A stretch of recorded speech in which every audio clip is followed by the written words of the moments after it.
Luke, what are you doing here? We're talking, Mom.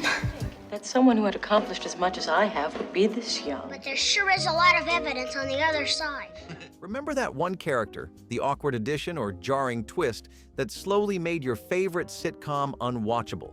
These TV characters broke the rhythm, shifted the tone, and turned comfort into cringe, all while you kept hoping the old magic would come back. How did one role manage to ruin everything we loved?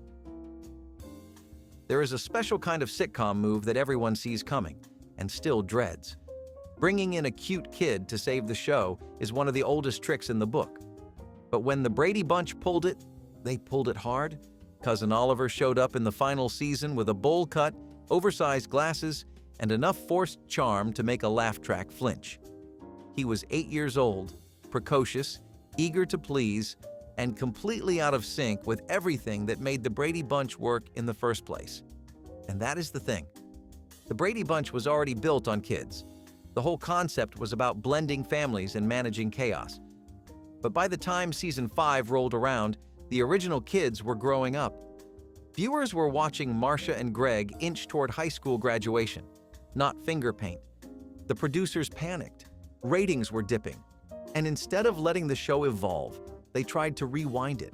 Insert a new youngest child. Inject that early series innocence back into a format that had already matured. It was like trying to reset a family photo that had long since moved on. Cousin Oliver was not a bad actor. Robbie Rist did what he was asked to do. But the writing shoved him into the spotlight with such obvious desperation that it pushed everyone else out. He got episodes centered around him almost instantly.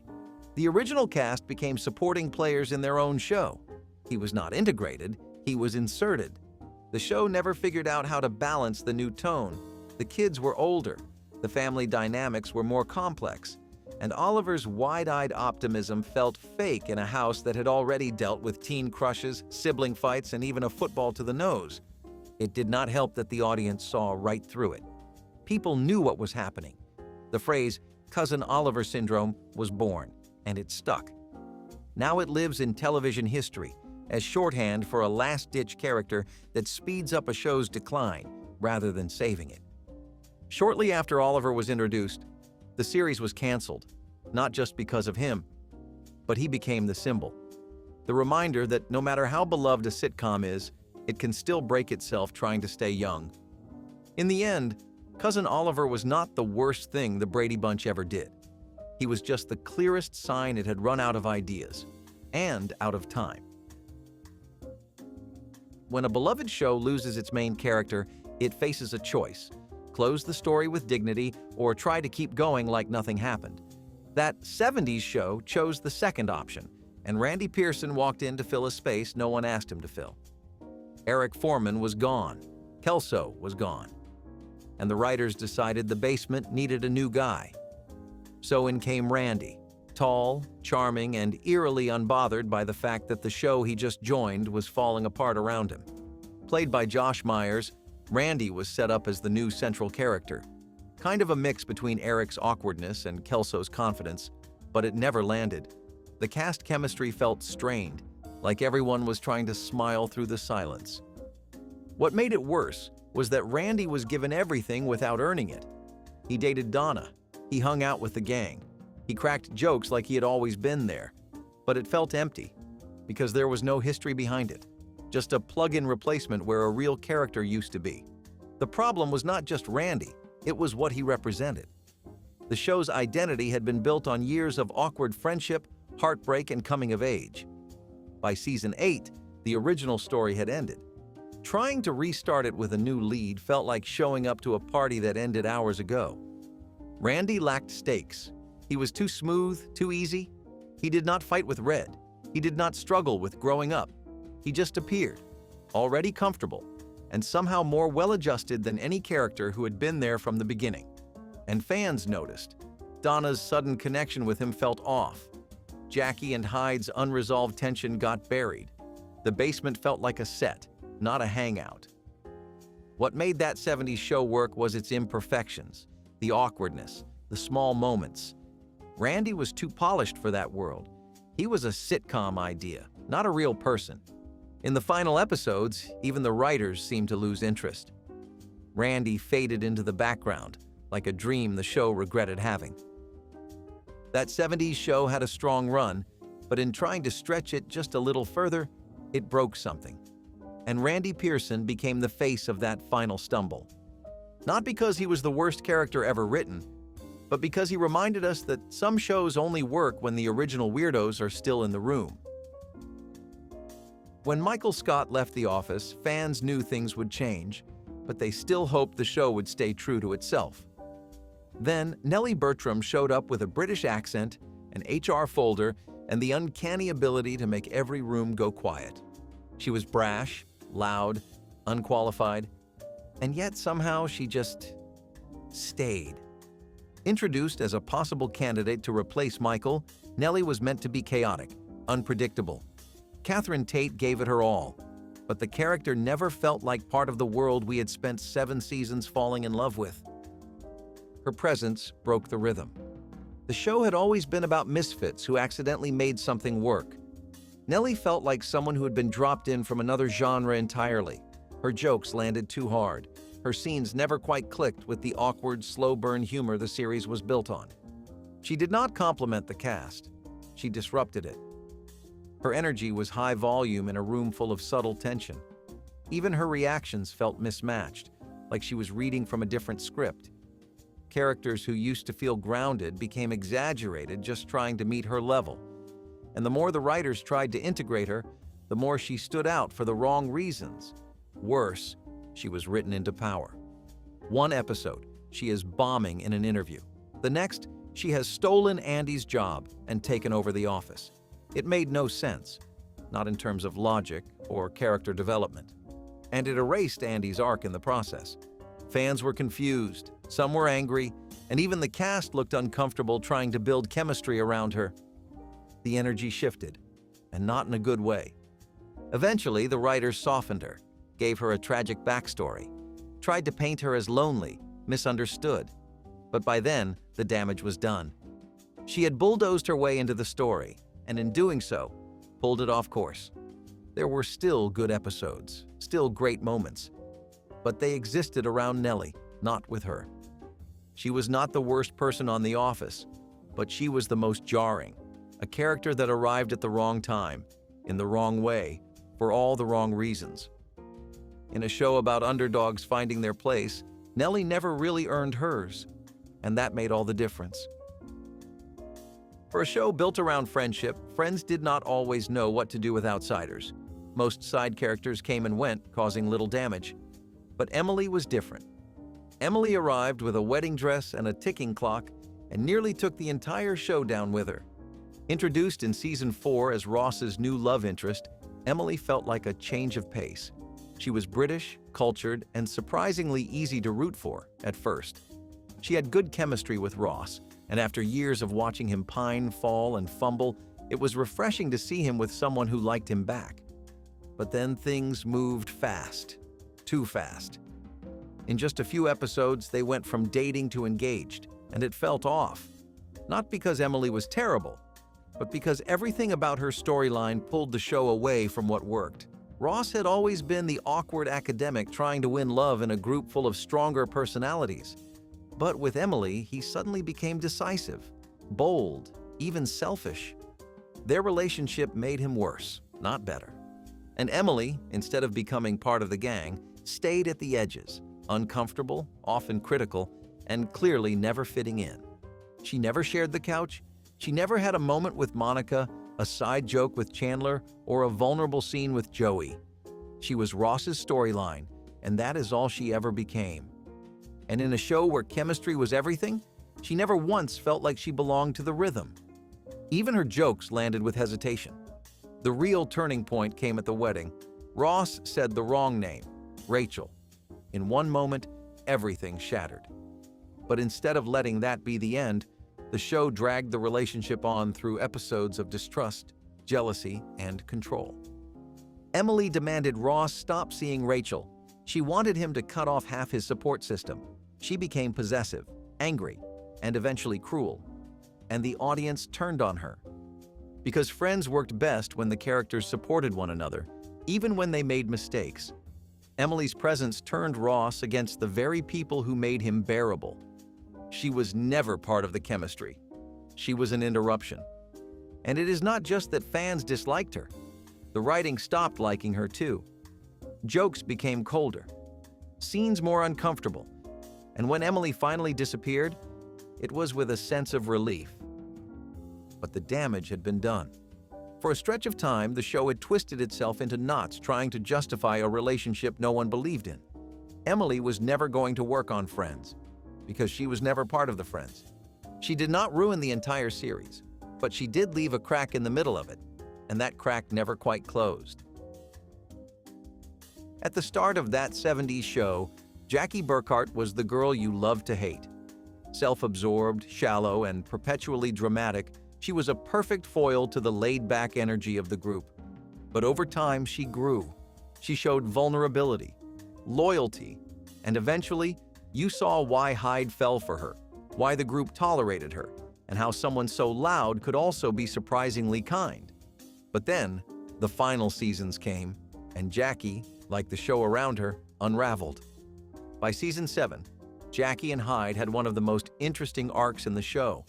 Their relationship was messy, unpredictable, and surprisingly sweet. Then it ended, off-screen, without payoff, and Jackie was thrown back into old patterns. She became clingy, overbearing, reduced to a series of complaints and snarky comments. All the growth she had gone through disappeared overnight, and the show, instead of addressing it, leaned into it. She stopped being sharp and became whiny. She lost her bite and clung to punchlines. Her independence was swapped for desperation, and her charm flattened into annoyance.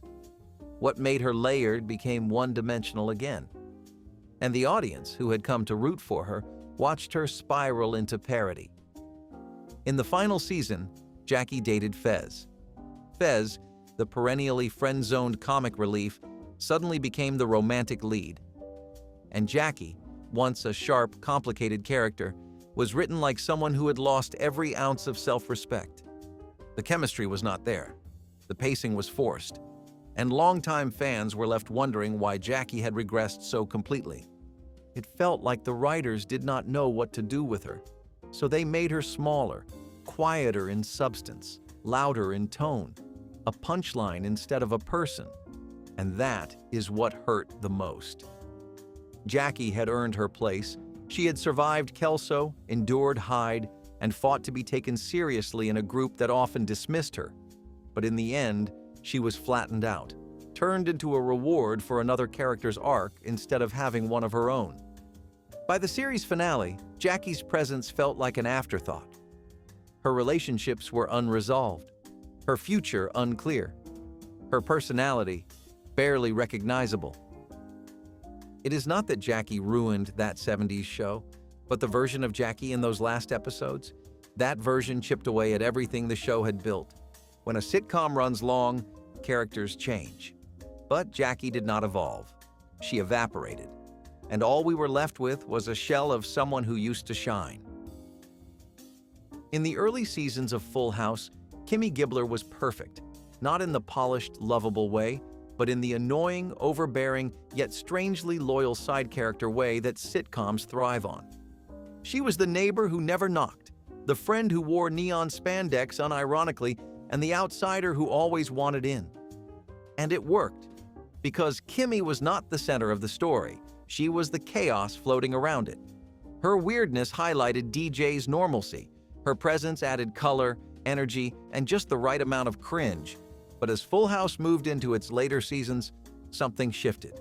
Kimmy started showing up more, got louder, stranger, more cartoonish.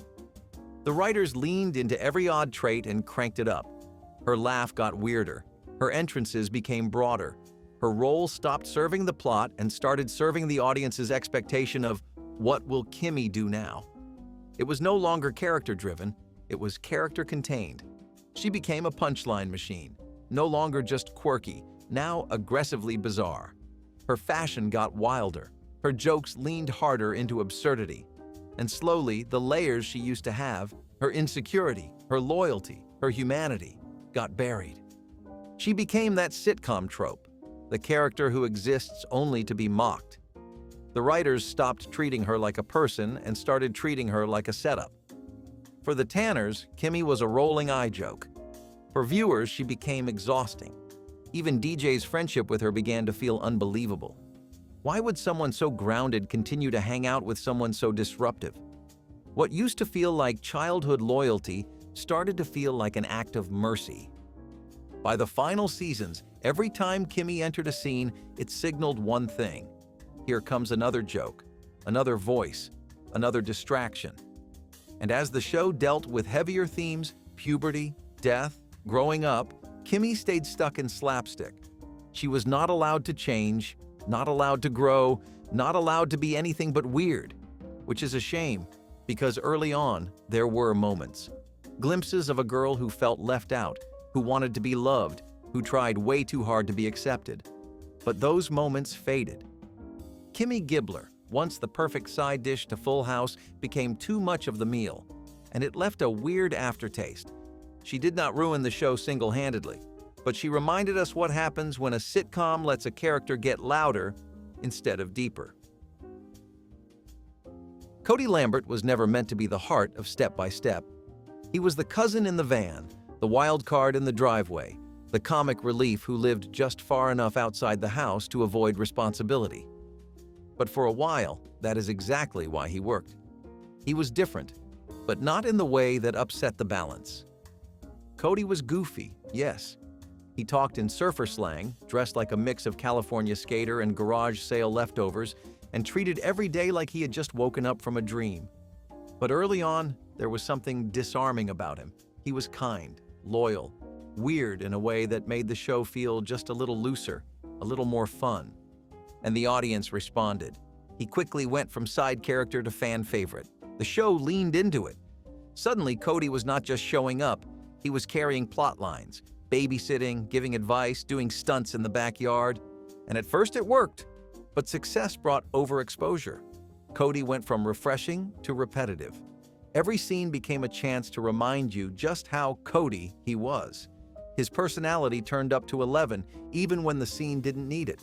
And the more they leaned on him, the less everyone else got to stand out. But then the show started relying on him too much. Every episode needed Cody to be Cody, bigger, dumber, louder. The awkward charm gave way to exaggerated behavior.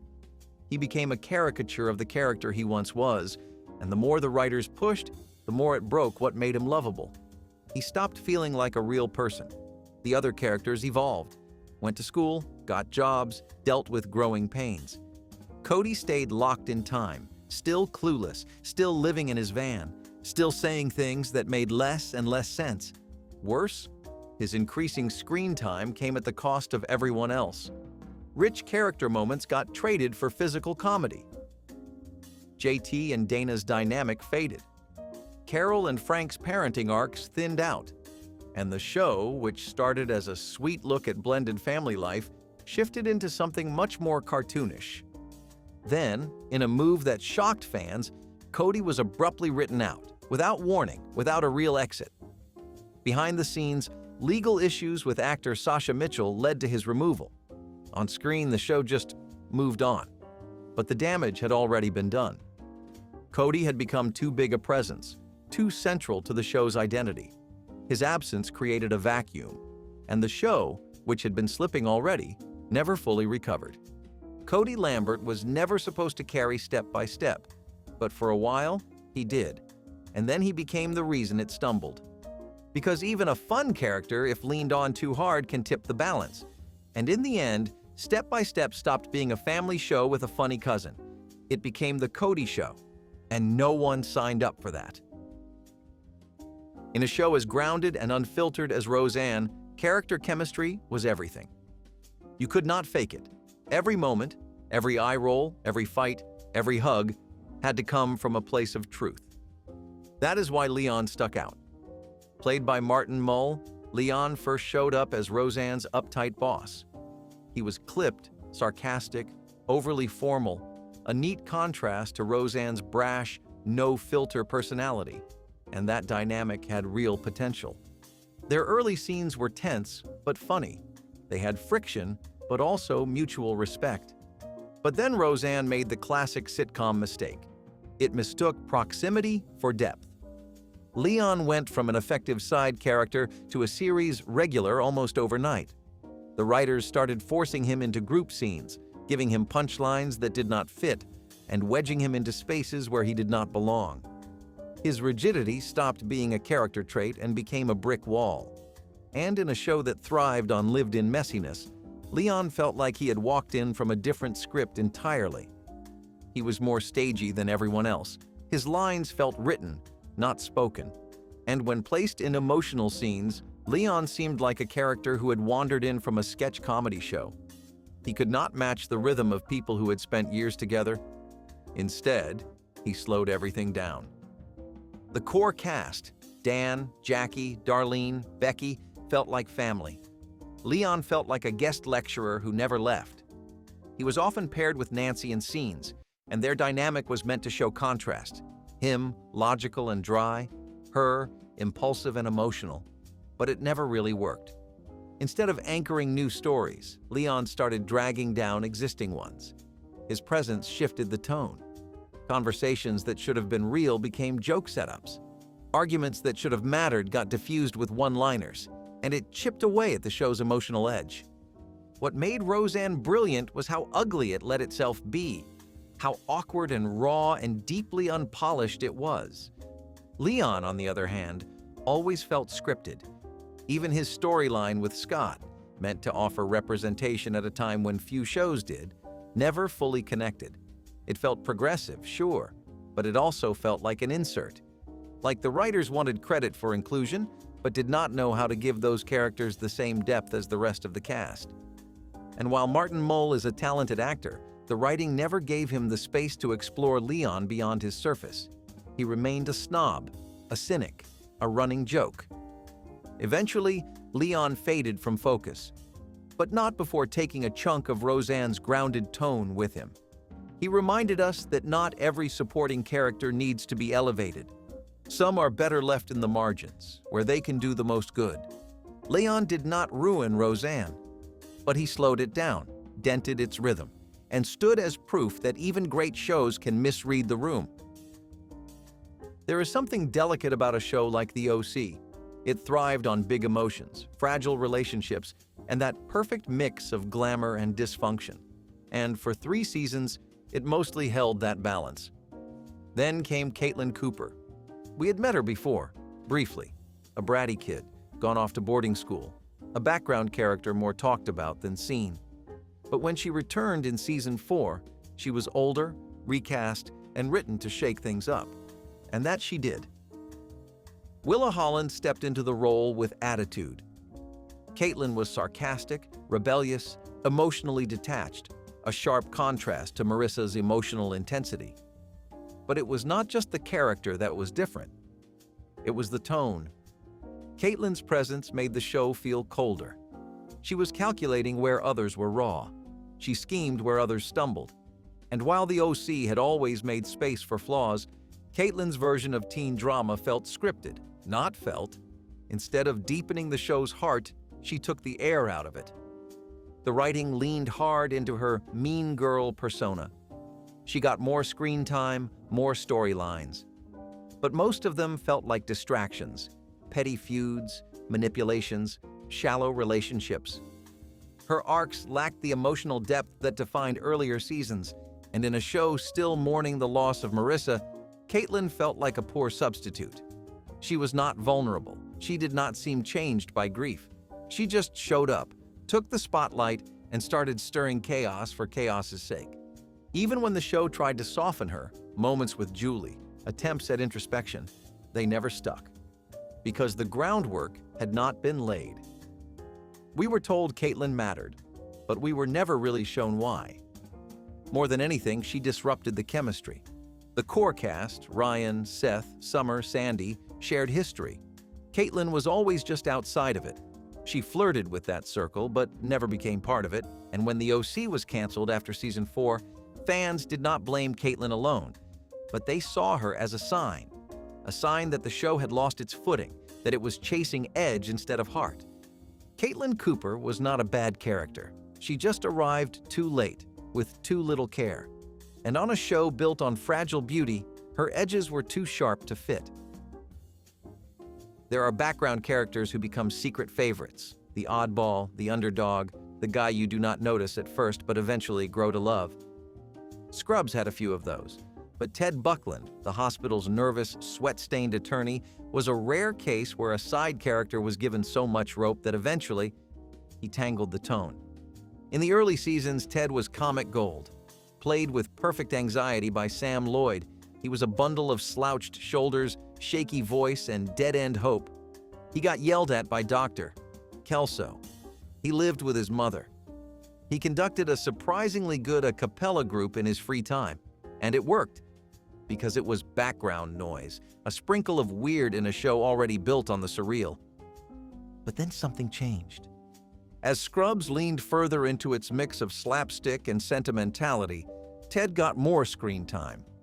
And that would have been fine, except the writers kept pushing his misery.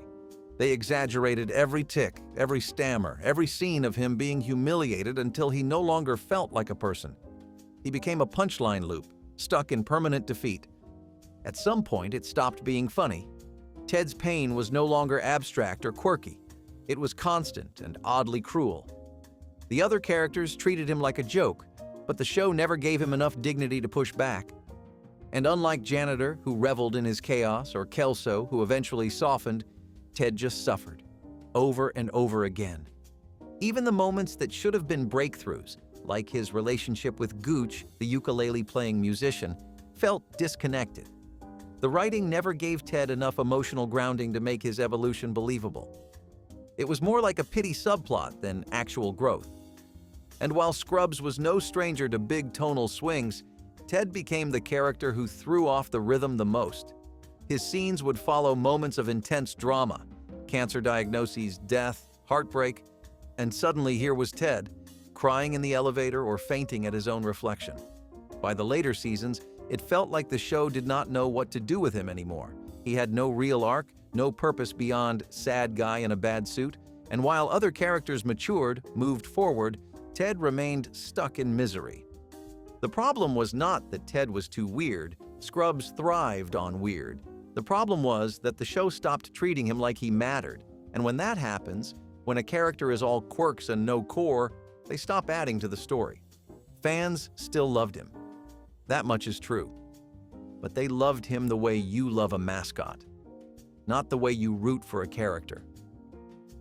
Ted Buckland was a character you could feel sorry for, but in a show that was so good at blending comedy and heart, he was the rare case where the balance never came. He was funny, he was memorable, but he never quite belonged.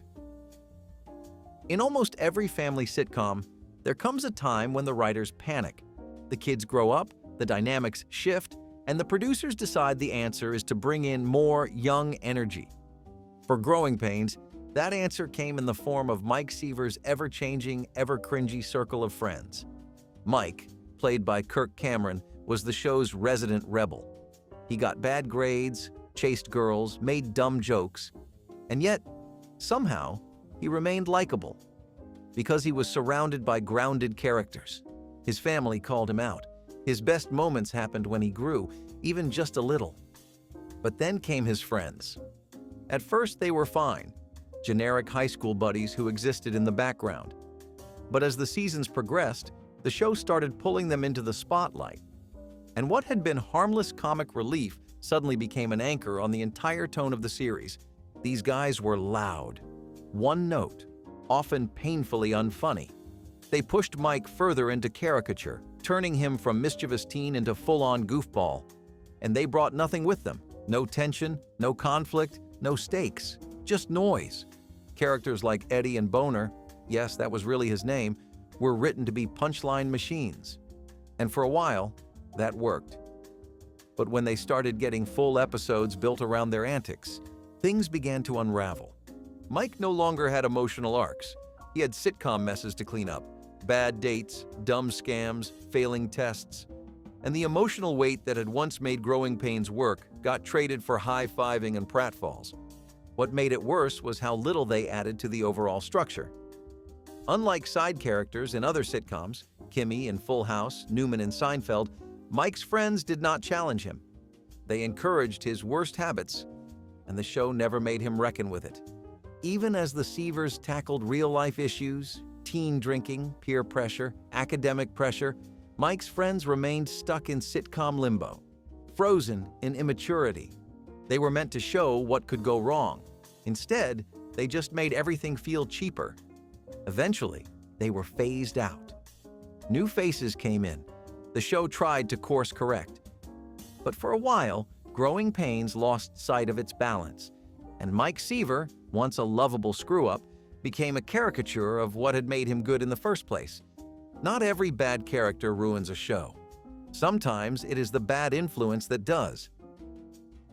In the world of The West Wing, words were currency. Sharp, intentional, politically charged, every line mattered. Every character had weight. They carried policy and emotion in the same breath. And then there was Mandy Hampton. Introduced in Season 1 as the White House media consultant, Mandy was supposed to be a heavy hitter. Smart, confident, a tough outsider brought in to challenge the status quo. On paper, she sounded perfect. A foil for Josh, a voice of reason in a room of ego. But from her first scene, something felt off. Mandy was written with force, but not finesse. She shouted, she stormed. She was combative without purpose. And in a cast full of characters who disagreed with style and substance, Mandy's confrontations just felt grating. Her storylines never landed. One minute she was prepping the president for press. The next, she was writing a memo that trashed the entire administration. The memo arc, meant to be bold, instead made her seem disloyal and careless. It was a narrative dead end, and the show never recovered from it. Her chemistry with the rest of the staff was forced. Josh, in particular, vacillated between flirtation and frustration with no clear reason why. Their dynamic felt like it was scripted for another show, something closer to romantic drama than political ensemble. The truth is, The West Wing worked because its characters were defined by their loyalty, their passion, their ability to debate without destroying. Mandy never fit into that mold. She did not collaborate. She clashed, and not in a way that made the story better. Aaron Sorkin, the show's creator, later admitted he had no idea what to do with her. And that was obvious. Mandy would disappear for episodes at a time, reappear without explanation, and vanish again just as quickly. By Season 2, she was gone. No send-off, no goodbye, just gone.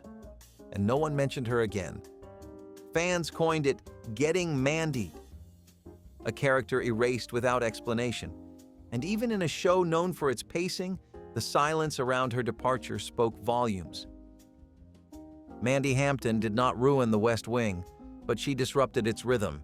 She reminded us how fragile chemistry is. Even one miscast, miswritten character can shake the entire foundation. She was supposed to be a storm. Instead, she became a footnote. Which of these characters made you hit pause out of frustration? Drop your pick in the comments, tap like if they nearly ruined the rewatch, and subscribe so you never miss a chance to relive the shows we loved and the ones we barely forgave.